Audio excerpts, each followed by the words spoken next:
Yayabang.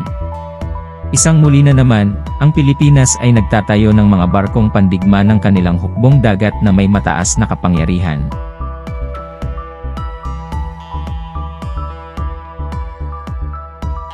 SN Narciso, Zambales. Binubuhay ng Philippine Navy ang mga plano nitong lokal na gumawa ng naval vessels, para palakasin ang maritime security sa gitna ng patuloy na tensyon sa West Philippine Sea, ibinunyag ng tagapagsalita nito kahapon. Sinabi ng tagapagsalita ng Philippine Navy para kay WPS Commodore Roy Vincent Trinidad na ang gobyerno, sa pamamagitan ng Department of National Defense, ay hindi nabibili ng mga barkong pandigma mula sa ibang mga bansa. Malakas ang sinasabi ng Departamento ng Depensa na hindi na tayo bibili ng mga barko mula sa ibang bansa dahil mas mahal ang pagsustento nito kaysa sa kanilang gastos. Mas maganda para sa ekonomiya na gumawa ng sarili nating mga barko, ani Trinidad sa Media Forum sa Club Filipino sa Green Hills, San Juan City.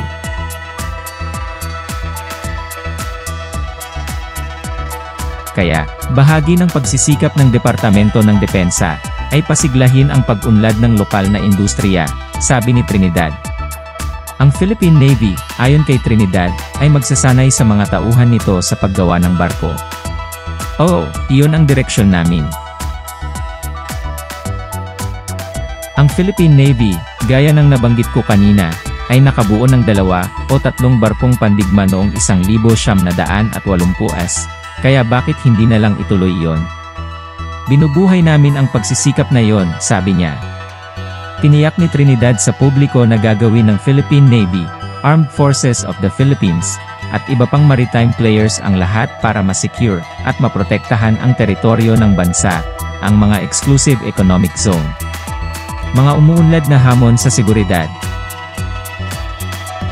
Ang pamumuhunan sa modernisasyon ng militar ng bansa ay napakahalaga sa gitna ng umuusbong na mga hamon sa seguridad, partikular na ang pagtaas ng tensyon sa teritoryo sa West Philippine Sea, anya.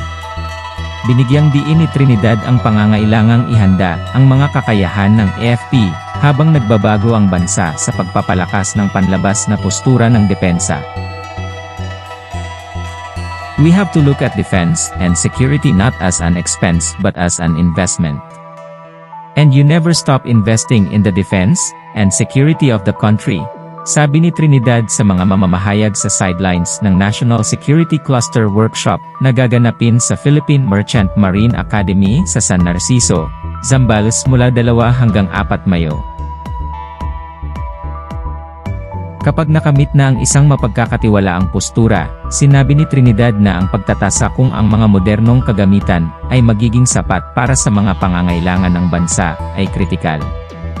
Ibig sabihin, kapag dumating kami sa punto na mayroon kaming isang mapagkakatiwalaang depensa, maaari naming i-assess kung ito ay sapat at kung ito ay hindi, kailangan naming isipin na ito ay isang pamumuhunan para sa pambansang seguridad, sabi niya. Nauna nang idiniin ng AFP ang kaseryosohan nito sa pagtugon sa kasalukuyang mga hamon sa panlabas na seguridad gamit ang mga modernong kagamitan. Kaya, sinimulan nitong ipatupad ang Horizon 1 at Horizon 2 noong 2013 hanggang 2018 at 2018 hanggang 2022, ayon sa pagkakabanggit. Ang Horizon 3 o ang huling yugto ng AFP Modernization Program ay tatakbo ngayong taon, hanggang 2028 at bubuuin ng mga kagamitang nakalaan para sa panlabas na depensa. Namataan ang mga barko ng China sa Tawi-Tawi. Samantala, sinabi ni Navy spokesperson Commander John Percy Alcos na nakita ng Philippine Navy noong Biyernes ang 2 Chinese flag vessels na naglalayag sa Sibutu Passage, sa labas ng Sulu Archipelago. Sinabi niya na ang mga sasakyang pandagat, na may bow number na 887 at 174, ay kinilala bilang replenishment tanker na Wishanhu at destroyer Hefi, ayon sa pagkakabanggit. Sinabi niya na ang mga barko ng China People's Liberation Army Navy ay nanawagan ng Innocent Passage. Sila ay sinusubaybayan na patuloy na lumilipat sa internasyonal na kinikilalang Sibutu Passage, sinabi ni Alcos sa Daily Tribune. Una na anyang nakita ng hukbong pandagat ng Western Mindanao Command ang mga sasakyang pandagat kahapon.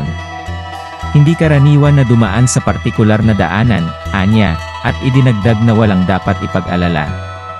Sa batas ng dagat, ang karapatan ng inosenteng daanan para sa internasyonal na nabigasyon ay nalalapat sa mga kipot.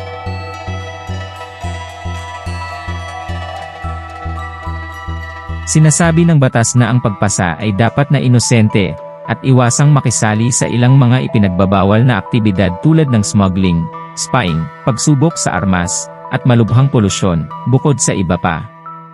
Mga karagdagang kakayahan. Sa kanyang bahagi, sinabi ni Col. Francel Margaret Padilla, tagapagsalita ng AFP, na ang mga pangangailangan ng militar ay nakasalalay sa mga umuusbong na banta na kailangang tugunan ng bansa. Sinabi niya, gayunpaman, na ang AFP ay hindi maaaring magbunyag sa publiko ng anuman tungkol sa mga modernong kagamitan na kinukuha sa modernization program, hanggat hindi pa formal na na-turn over sa AFP ang proyekto, hindi tayo makapagkomento dito. Bakit? Dahil ito ay dadaan sa maraming trabaho, kasama ang mga technical na pagsusuri. That's the reason we cannot comment, she said. Sa usapin ng modernisasyon, binigyang diin ni Padilla na ang AFP ay palaging tinutugunan ang mga kontemporaryong hamon sa seguridad. We are actually evolving continuously. That's why we have Horizons 1, 2, and 3. Ito ay tuloy-tuloy na mga proyekto, she said. Kung titingnan mo ang modernisasyon ng isang buong sistema ay binubuo ito ng 5 bagay: hardware, software, peopleware, network, at data, sabi niya.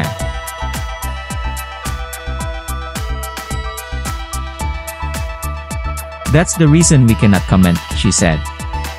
Sa usapin ng modernisasyon, binigyang diin ni Padilla na ang AFP ay palaging tinutugunan ang mga kontemporaryong hamon sa seguridad. We are actually evolving continuously. That's why we have Horizons 1, 2, and 3. Ito ay tuloy-tuloy na mga proyekto, she said. Kung titingnan mo ang modernisasyon ng isang buong sistema ay binubuo ito ng 5 bagay: hardware, software, peopleware, network, at data, sabi niya.